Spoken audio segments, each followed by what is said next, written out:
Beamy Dean, just a regular guy, not a supermodel, not a CEO, just a dude with a decent job in IT, a small apartment, and a life that felt pretty sorted out. Had my hobbies, my circle of friends. Everything was baseline comfortable.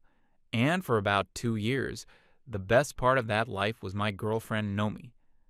When we met, she was awesome, witty, funny, had this laugh that could make you forget a bad day. Instantly, we just clicked. You know? No drama, no games, just two people who genuinely enjoyed being around each other. Our whole relationship was built on that easy, comfortable vibe. We could spend a whole weekend just lounging around, watching old movies, cooking, and it felt like the best vacation ever. The affection was the same way, completely natural. A random hug while I was doing the dishes, her resting her head on my shoulder while we read on the couch, me brushing her hair back from her face. Without thinking, it was the small stuff, the unspoken language of a couple that's in sync. We didn't need to ask. We just knew it was trust. It was intimacy. It was normal. It was good then. Something started to shift. It was gradual at first, barely noticeable. She started spending more and more time on certain corners of the internet. Her feed became a wall of infographics and angry posts. She got into these online groups with some new friends I never met.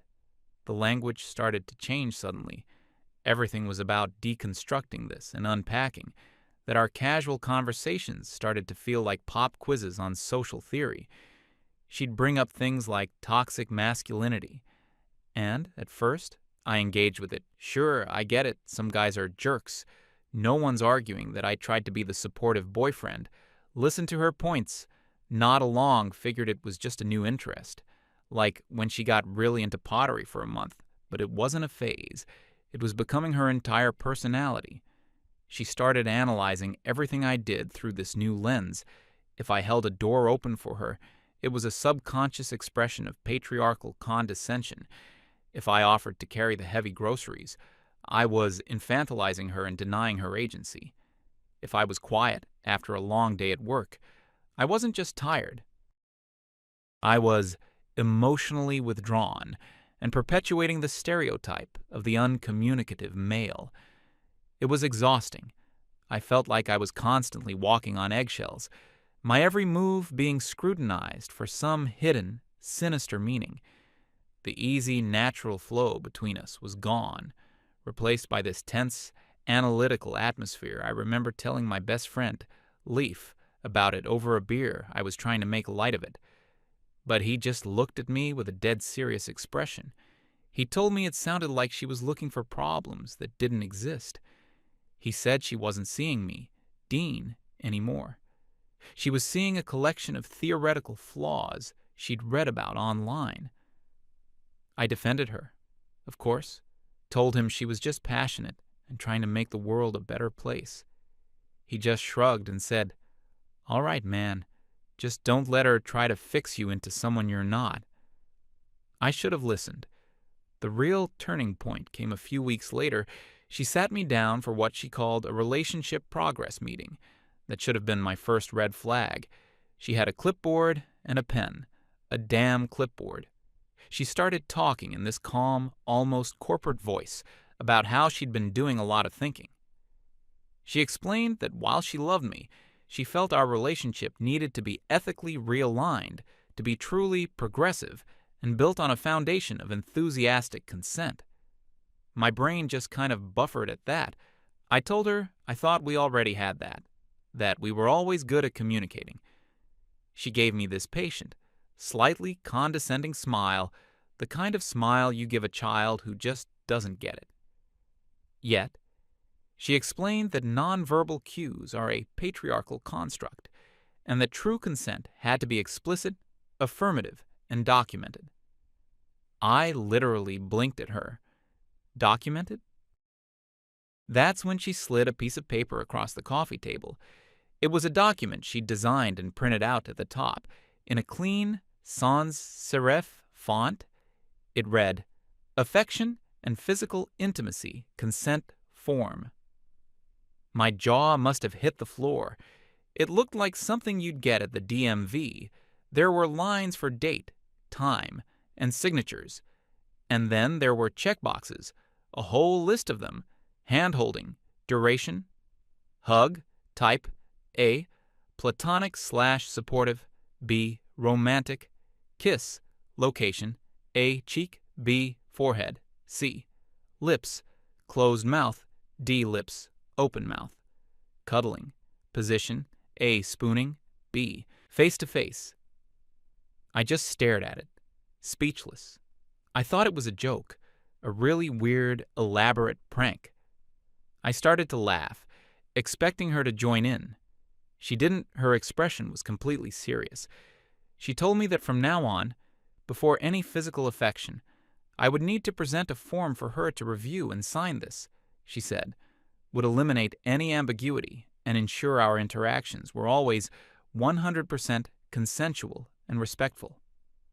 I tried to reason with her. I told her this was insane, that you can't bureaucratize a relationship. I explained that our connection was built on spontaneity and trust, not paperwork. I asked her if she really thought I was the kind of guy who would ever do something she wasn't comfortable with. She replied that it wasn't about me.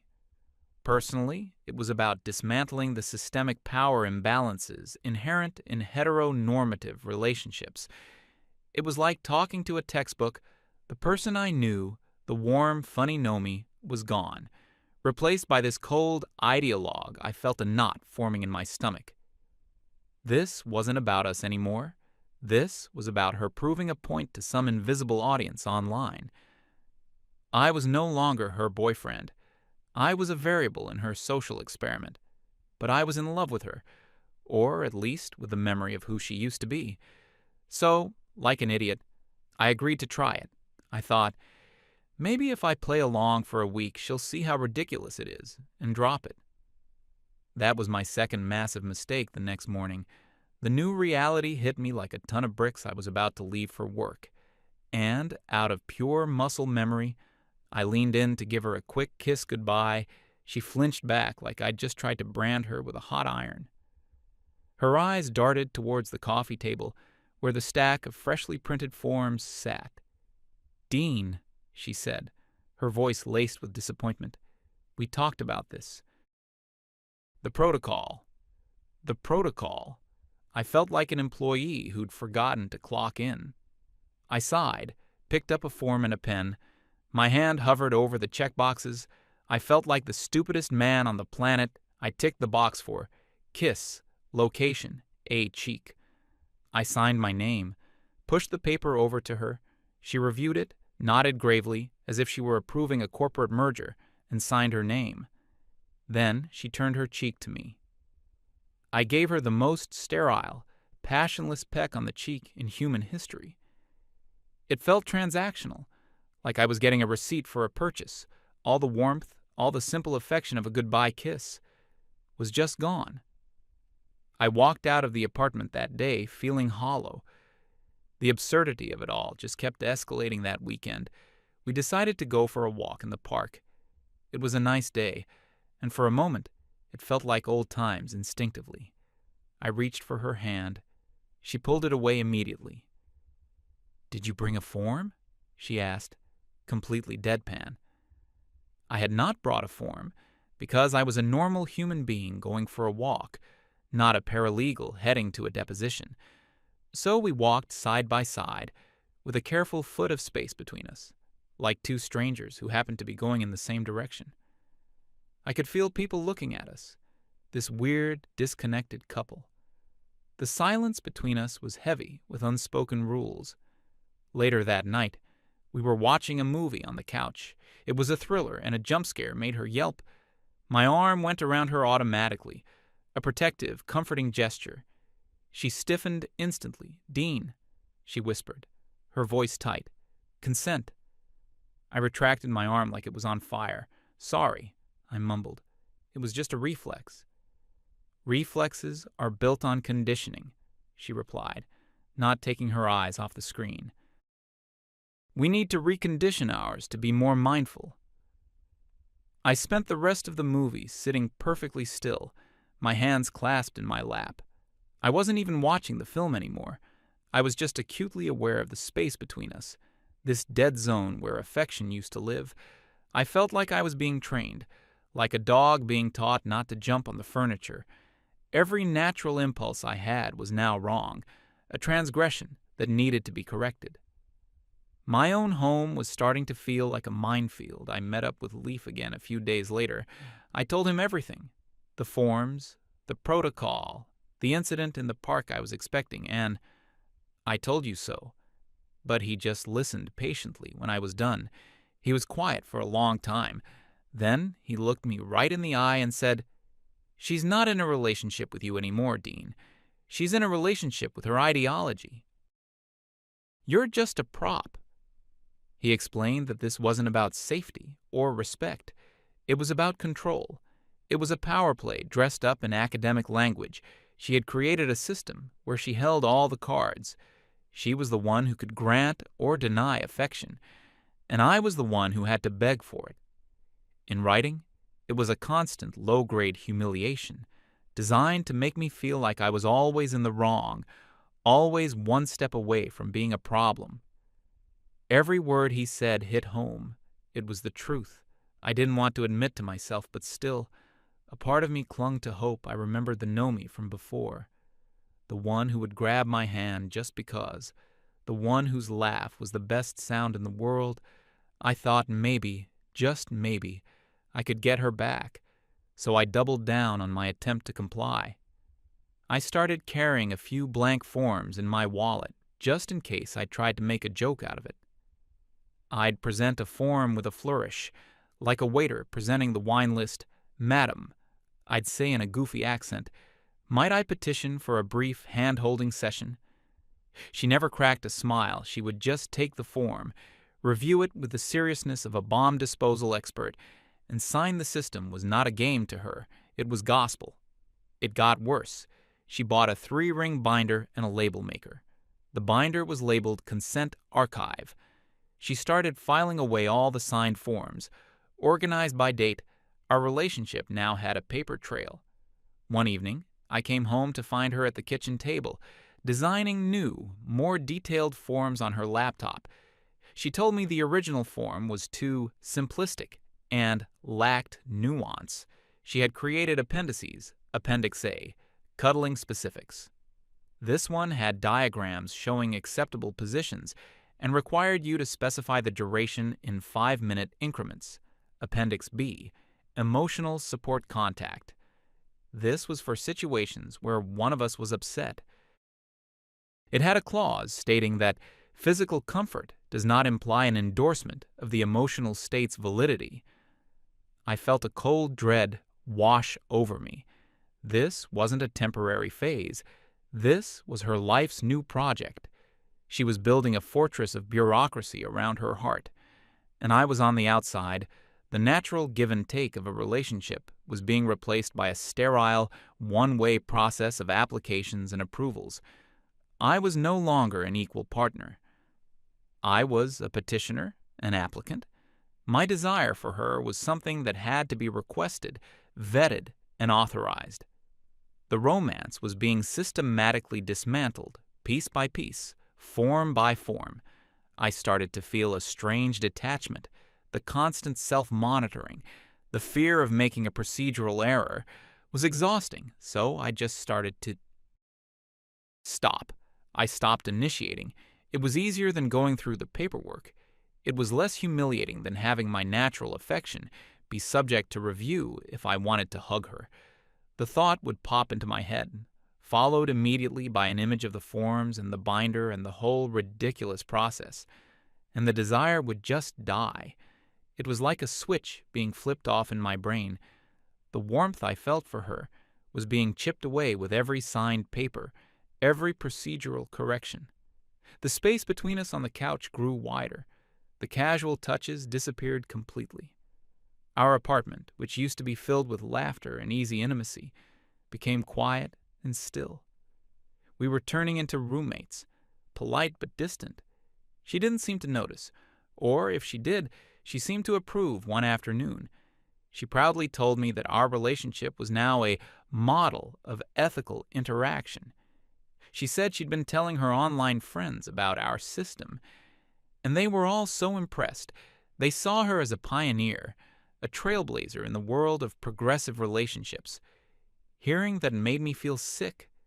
So our relationship was now just content for her online friends, a case study for her ideology.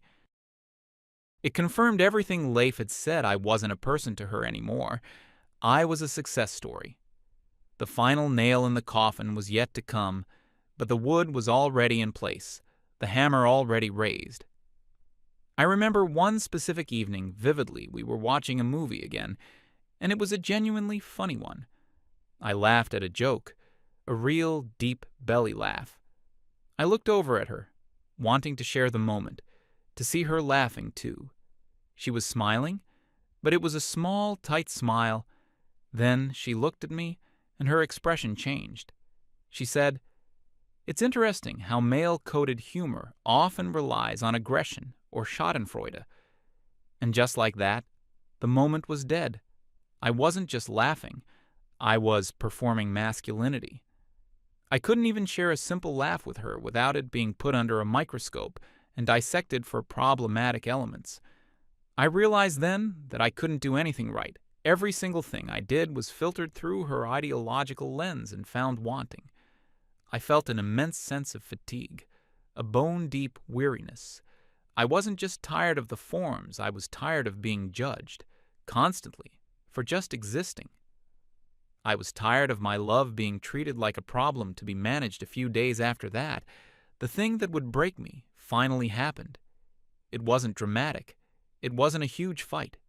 It was something quiet, something small. But it was the end. I came home from work, and I could hear her crying from the bedroom, not just crying, but sobbing. The kind of deep, painful sobs that shake a person's whole body. I found out later she'd had a massive fight with her family over something trivial, but in that moment all I knew was that the woman I loved was in pain, and every instinct in my body, every fiber of my being, screamed at me to go to her, to hold her, to tell her it would be okay. It was the most natural, human impulse in the world to comfort someone you care about. I walked to the bedroom door, my heart aching for her. This was it, I thought. A real moment of human vulnerability. Surely the rules don't apply now. Surely comfort comes before protocol. I stood there for a second, just outside the bedroom door. I could hear her choked sobs, raw and unfiltered. Part of my brain, the old part, the boyfriend part, was screaming at me, "Go to her." It was a simple, primal command: comfort her. That's your job. That's what a good man does. So I pushed the door open. She was curled up on the bed, face buried in a pillow, her whole body shaking. She looked small and incredibly vulnerable. I walked over, my movements slow, and sat on the edge of the bed. I reached out, my hand hovering over her back, about to place it there in a gesture of support. It was pure instinct. And then her crying hitched. She must have heard me come in. She rolled over slowly, her face a mess of tears and smudged makeup. She looked at my outstretched hand, and for a fleeting second, I saw a flicker of need in her eyes. I thought, this is it. A moment of pure human connection will break this stupid spell. I was wrong, so horribly, profoundly wrong. Her eyes, still wet with tears, widened in what looked like panic. Her hand shot out, not to take mine, but to stop it mid-air. "Wait," she gasped, her voice thick with crying. The protocol." I froze. My hand remained hovering in the space between us. I stared at her, unable to process what I was hearing. She was actively sobbing, her heart clearly broken about something, and her first thought was paperwork. She pushed herself up, still crying, and her eyes scanned the room frantically. I think I have a pre-filled emotional support form in my purse," she stammered out between sobs. And that was it. That was the sound of something inside me shattering into a million irreparable pieces. It wasn't a loud, angry explosion. It was a quiet, cold, and final snap. The part of my brain that loved her, that ached for her, that saw her as my partner, just went dark. It was like a switch had been flipped, a circuit breaker thrown. All the warmth, the affection, the desperate hope that I could get the old Nomi back. It all vanished. In its place was a profound, chilling, and utterly peaceful emptiness. I slowly lowered my hand. I looked at this crying woman on the bed, fumbling through her bag for the right piece of paper to authorize a hug, and I felt nothing.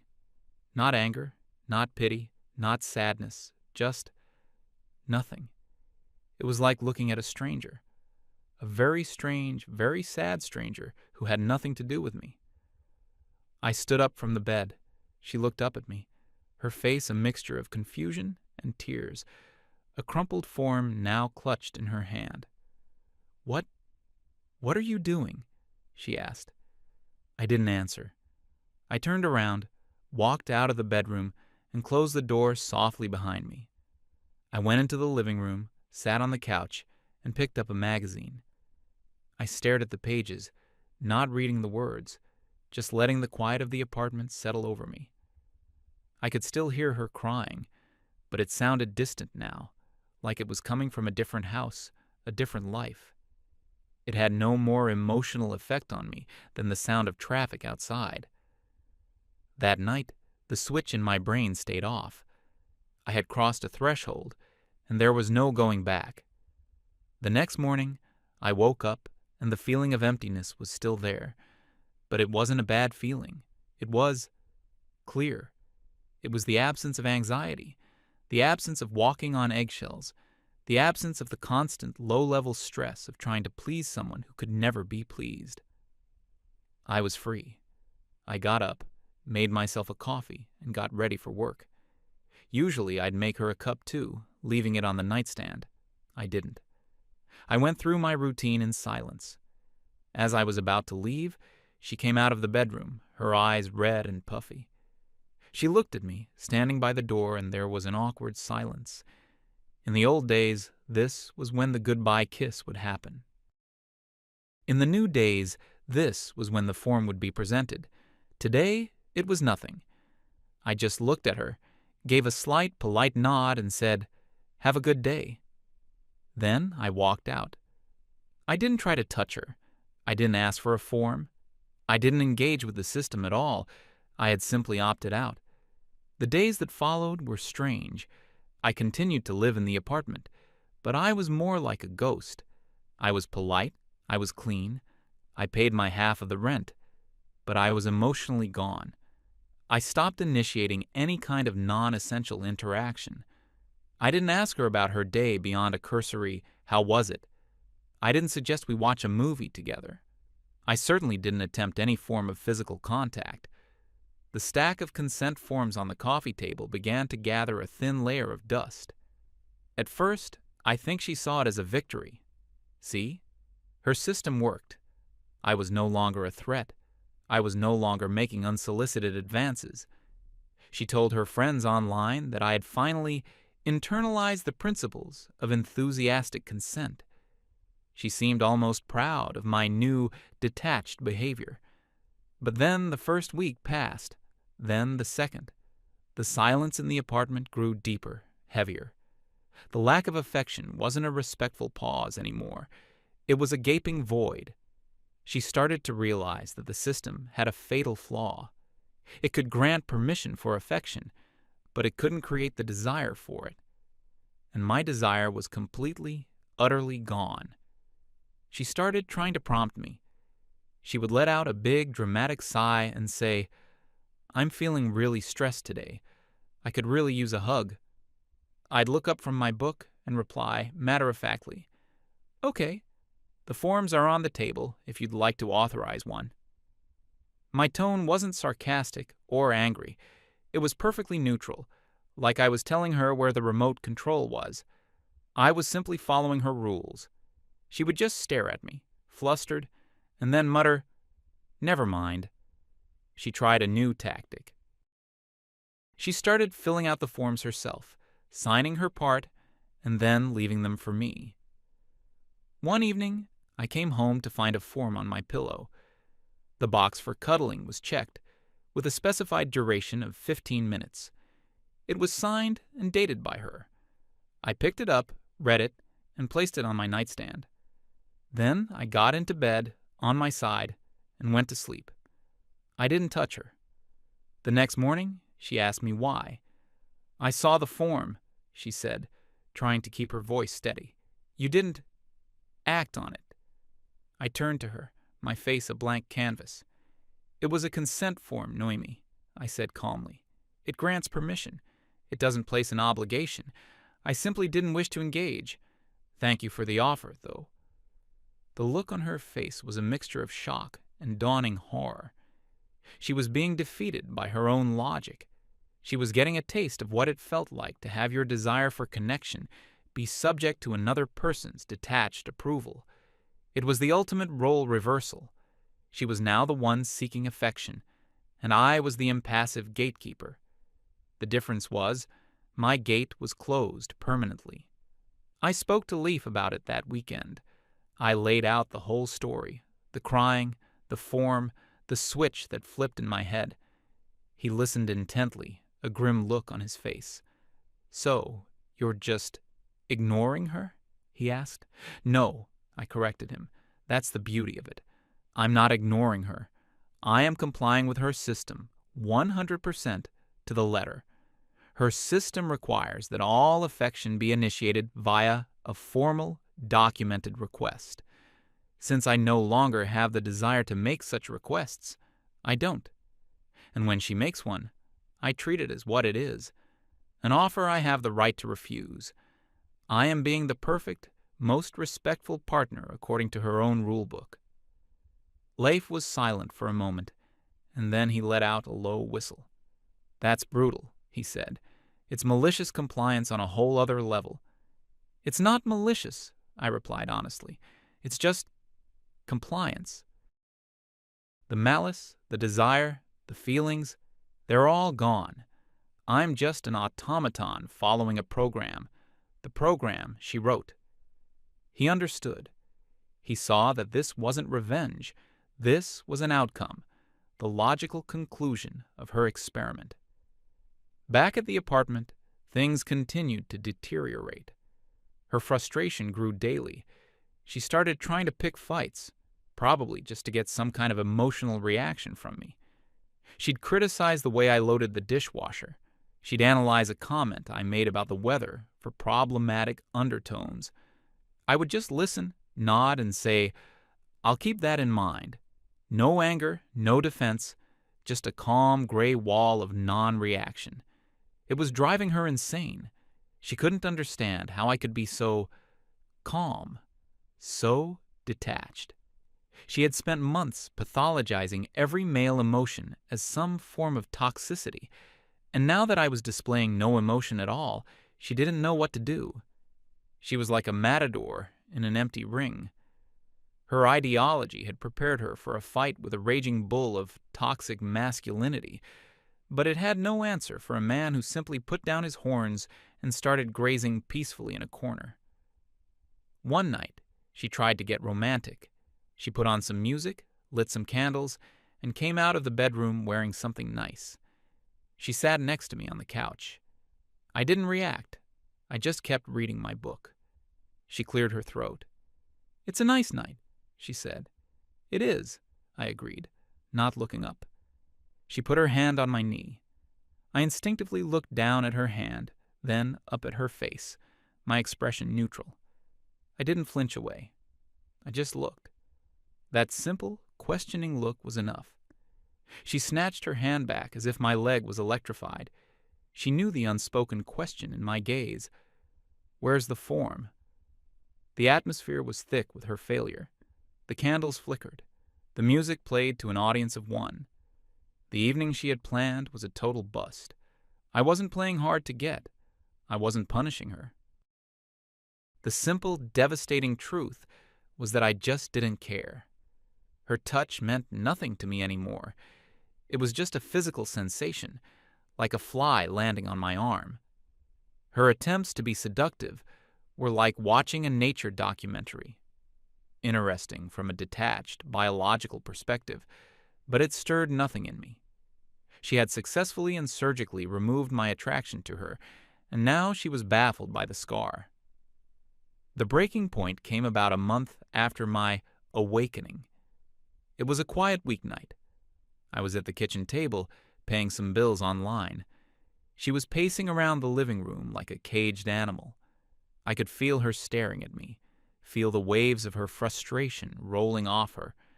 I just kept my focus on the screen, typing in numbers, balancing my budget. Finally, she couldn't take the silence anymore. She marched over to the table and slammed her hands down on it. "Look at me," she demanded. I slowly raised my head, my expression placid. "What is wrong with you?"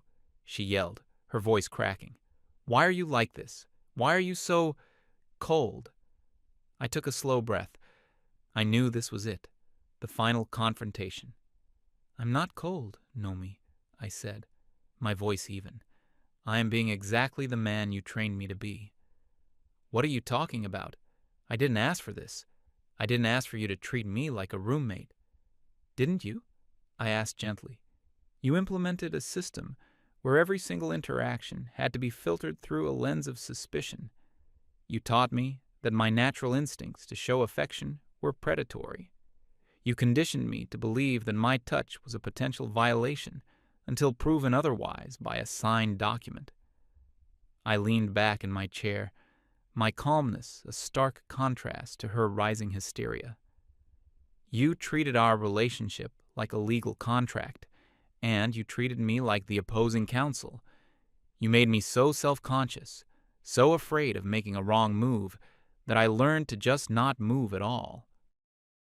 You successfully deprogrammed every bit of spontaneity and passion out of me." Tears were welling up in her eyes.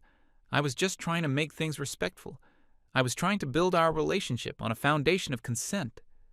"No," I said, and my voice was firm now, but still not angry. "You weren't. Consent was always there. We had it. It was in every shared glance, every easy touch, every comfortable silence. You didn't build a foundation of consent. You built a bureaucracy on top of a foundation of distrust. You started from the premise that I, by default, was a potential problem that needed to be managed with paperwork." I gestured around the quiet apartment. "This is the result. This silence, this distance. This is the perfectly safe and ethical relationship you designed. There are no unsolicited advances. There is no ambiguity. There is no passion. There is no love. There is only the protocol. Congratulations. You got what you wanted." She was openly crying now. "But I miss you," she whispered, a heartbreakingly genuine confession. "I miss us." "I know you do," I said, and for the first time I felt a flicker of something, a distant echo of pity. "You miss the benefits of a loving relationship, the warmth, the affection, the intimacy. But you weren't willing to accept the foundation it's built on, trust. You wanted the flowers, but you were terrified of the soil. You can't have one without the other." I stood up from the table. "You looked at me for months and saw a walking, talking embodiment of toxic masculinity, a set of theories, a problem to be solved. You never just saw me, Dean, the guy who loved you." I let that hang in the air for a moment. "And the thing is, I finally learned to see you the same way. You're not Nomi to me anymore. You're an ideology, a system, a set of rules. And I can respect your rules. I can follow your protocol, but I can't love it. I can't desire it. I can't feel anything for it at all." Her face crumbled. She finally, truly understood. She understood that her attempt to make our relationship perfect had destroyed it. She had conducted an experiment, and the conclusion was that her hypothesis was fatally flawed. "So what now?" she sobbed. "Now," I said, my voice soft but final. "I'm ending my compliance with the program." I went into the bedroom and pulled out a suitcase from the back of the closet. I started packing, methodically. Socks, shirts, pants. She followed me, standing in the doorway, just watching, a torrent of silent tears streaming down her face. She didn't try to stop me. She didn't argue. She knew it was over.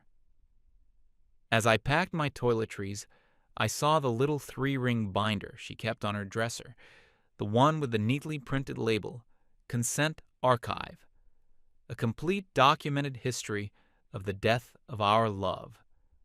I paused, picked it up, and felt the weight of it in my hands. All those signed pieces of paper, all those dead moments. I walked back into the living room and placed the binder on the coffee table, right next to the dusty, unused stack of blank forms. I looked at her one last time. "You were so busy documenting every interaction," I said, "that you forgot to have one worth remembering."